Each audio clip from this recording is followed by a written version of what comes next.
കർദിനാൾ Mar George Alencherry Ernakulam Angamaly അതിരൂപത ഭരണ ചുമതല ഒഴിഞ്ഞു. മാർ ആന്റണി കരിയിൽ ആർച്ച് ബിഷപ്പിന്റെ സ്ഥാനത്തോടെ വികാർ ഓഫ് മേജർ ആർച്ച് ബിഷപ്പാകും.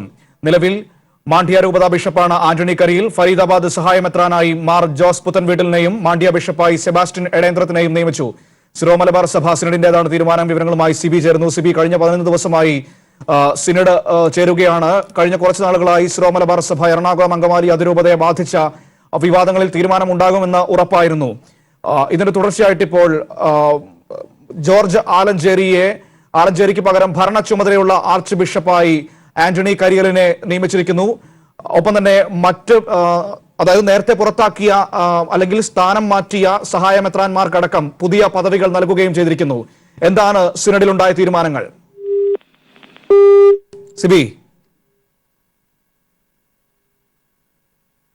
കഴിഞ്ഞ 11 ദിവസമായി ചേർന്ന സിനഡിനൊടുവിലാണ് ഇപ്പോൾ തീരുമാനങ്ങൾ വന്നിരിക്കുന്നത്.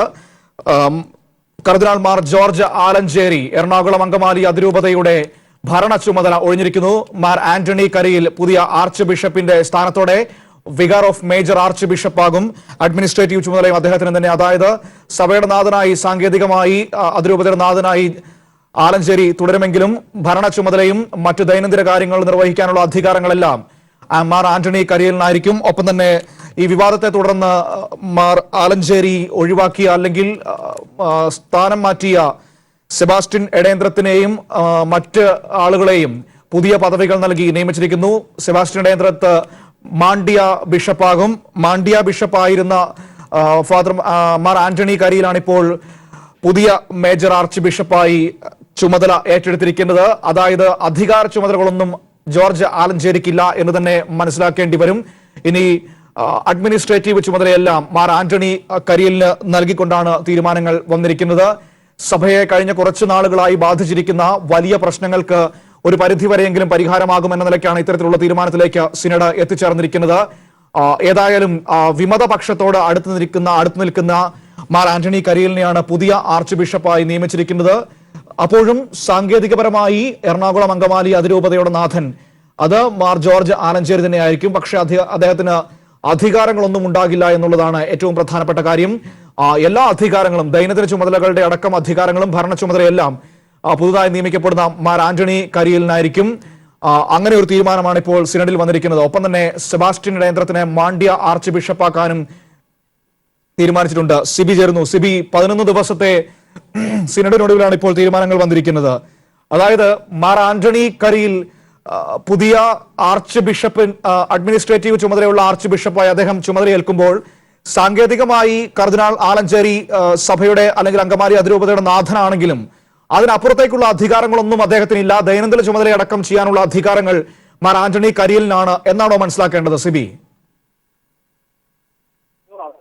കാരണം ഇപ്പോൾ ഇന്ന് 11 ദിവസമായി ഇതിനു ശേഷമാണ് ഈ വിവാദ ഭൂമിയിലും അതോടൊപ്പം തന്നെ മറ്റു ജില്ലാന്റെയും സഭയ്ക്കുള്ള എല്ലാ പ്രശ്നവും ചർച്ച ചെയ്യുകയും ഒരു പരിഹാരം എന്ന നിലയിൽ ഏറ്റവും ഒടുവിലായി ഇപ്പോൾ സ്വതന്ത്ര ചുമതലയുള്ള, അതായത് സ്വതന്ത്ര ഒരു ആർച്ച് ബിഷപ്പിനെ തന്നെ ഇപ്പോൾ നിയമിച്ചിരിക്കുന്നു.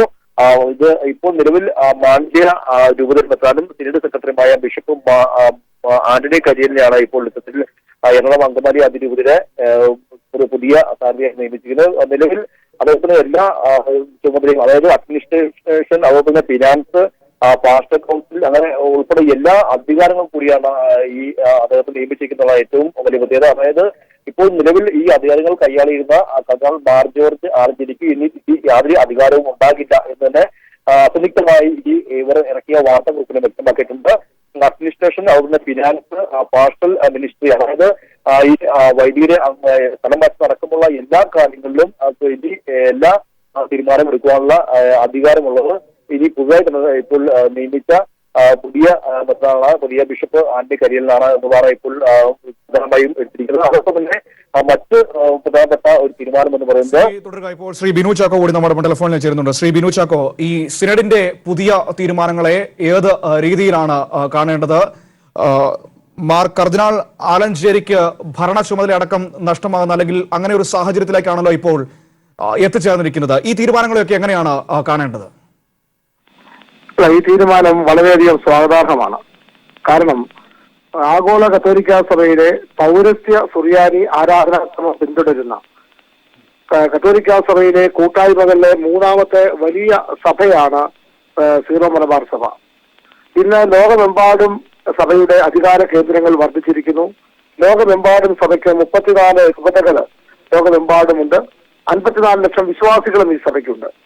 കൂടാതെ ഈ സഭ പ്രേക്ഷിത കാര്യത്തില് ഏറ്റവും മാതൃകാപരമായി ഈ പ്രവർത്തിക്കുന്ന വലിയ ഒരു സഭ എന്ന നിലക്ക്, അതിന്റെ ഉത്തരവാദിത്തപ്പെട്ട വ്യക്തി എന്ന നിലക്കും അദ്ദേഹം എറണാകുളം അങ്കമാലി അതിരൂപതയുടെ മേജർ ആർച്ച് ബിഷപ്പായി തുടരുന്ന ഒരു സാഹചര്യം അദ്ദേഹത്തിന്റെ ഭരണപരമായ കാര്യങ്ങൾക്ക് ഒത്തിരിയേറെ തടസ്സമായിരുന്നു എന്ന് സഭയെ അറിയുന്നവർക്ക് വളരെ കൃത്യമായി മനസ്സിലാക്കാവുന്നതാണ്.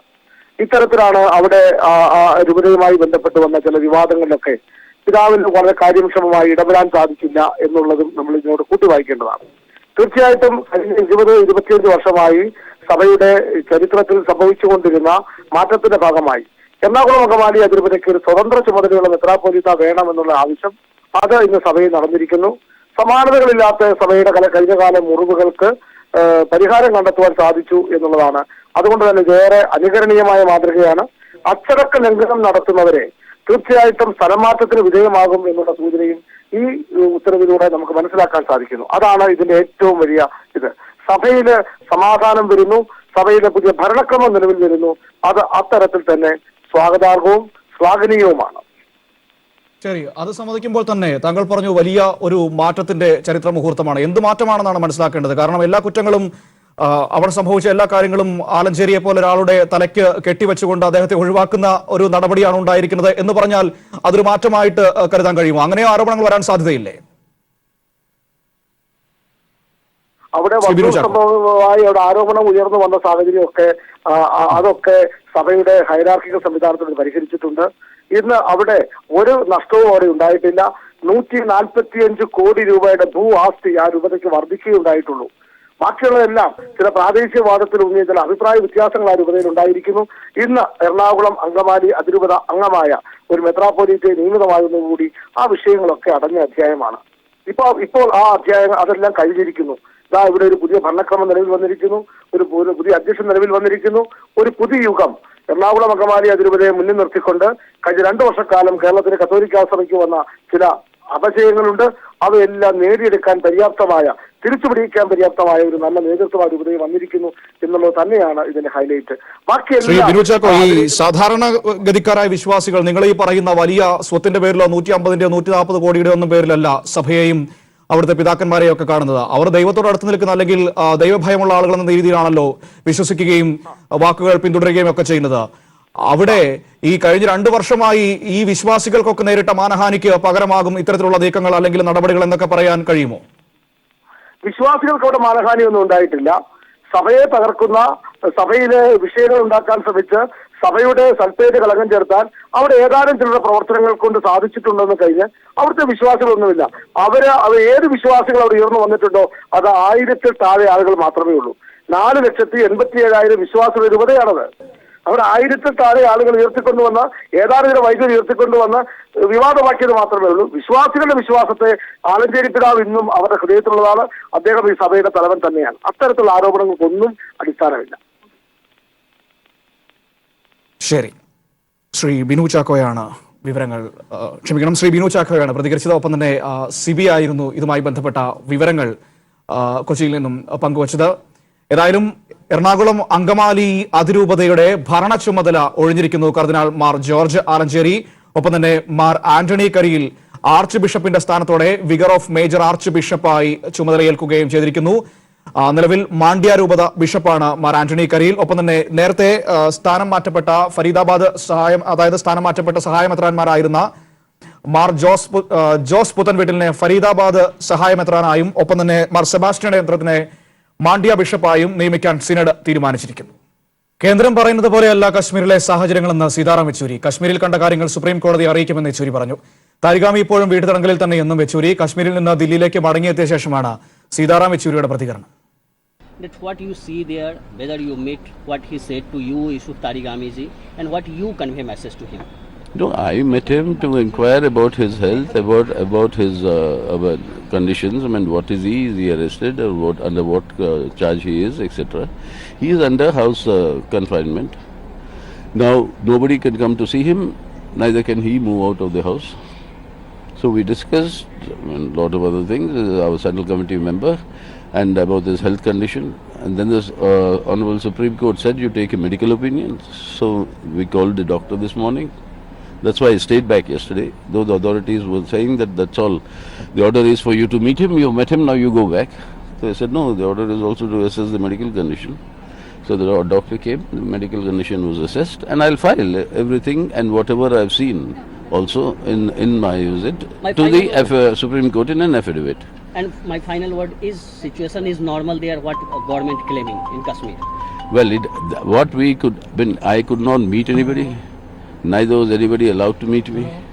Neither was I allowed to leave the place where I was kept in the night. So it's very difficult to assess. But what appears is that it is not what the government claims. ഇപ്പോൾ കേന്ദ്ര ധനമന്ത്രി നിർമ്മല സീതാരാമൻ മാധ്യമങ്ങളെ കാണുകയാണ്. അതിലേക്ക്. The Indian economy, I'd like to give a broad picture, is today as we stand on the 2.6 trillion economy that we are, of which 1.9 trillion is actually the credit in the economy. So approximately about 72%, that shows it as approximate, right? From a distance it looks like negative, it's not. 72% of GDP is the credit availability. So the measures that we're going to announce today, we think are important so that the credit in the economy also grows commensurate with the desire that we have to reach a $5 trillion economy, and that is why the credit enhancement is what we're talking about, not specific amount which is the destination. Next one. I also want to very clearly place this whole presentation of today in context. We are very clear that we need to lay a very strong foundation for the financial sector, in which not just strengthening the banks with equity inclusion, but also making sure that we give them a complete good governance module. And that is where we have started. And I want to be very clear to say that we are not starting it today. In fact, in the last several years, we have made sure that several banking related reforms have been undertaken. I'll just give a very quick rundown on the various steps which you probably are already familiar with, but I want to bring it to the backdrop of this discussion for today. So no interference in commercial decisions making as opposed to the phone banking which existed prior to 2014. Then 3.38 lakh shell companies have all been closed, they are struck off the register. And then NAFRA, the regulator, has been set up with independent regulatory members in it. The auditors are independent too. And then the resolutions are all happening for stressed assets very clearly through the IBC. So if those are the ways in which we are moving, you can see further some of the reforms which were taken up earlier, release only after ensuring loan conditions and clearances are all being followed now. Consortiums of banks which can get together in funding a particular project which ran to 30 or 31 earlier are now only limited to 7 to 9 banks at best. However big the project may be, not more than 7 to 9 banks in the consortium. Then techno-economic evaluation cells are being created in the banks so that there are no inadequacies found. Then technology analysts used for robust risk assessments are being made, and also to bring in due diligence in banks. So those are committees which we've appointed. And then the early warning signal reading is a very important step that we've taken. Specialized agencies have been set up who are monitoring every loan which is over 250 crores. Further, quickly going through the reforms that we've taken, cash flows were not ring-fenced earlier. Very clearly now they're very ring-fenced, so you know that you're not going to get into an unknown sudden situation which develops. Then banks were overexposed to corporate loans. Now there is a good asset mix.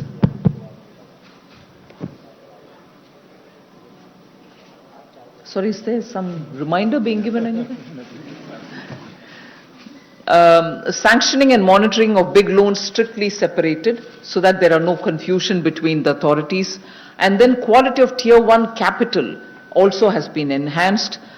Very importantly, stressed asset verticals are already created, as opposed to the inadequate slippage prevention mechanism, which really let us down in the previous years.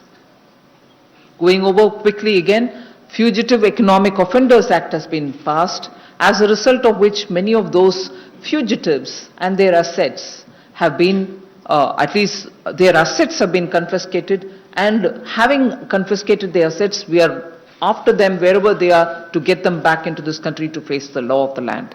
Then PSP loans, which is within 59 minutes, you're very aware, now we are bringing in a lot more energy into that, so most of the loans sooner will be going through in principle approval in this manner and then getting followed up further. Then foreign branches are rationalized. Adherence to risk-based pricing is also happening as opposed to the ad hoc pricing mechanism which existed earlier. Then retail and MSME LMS are also implemented. LMS meaning loan management systems are implemented.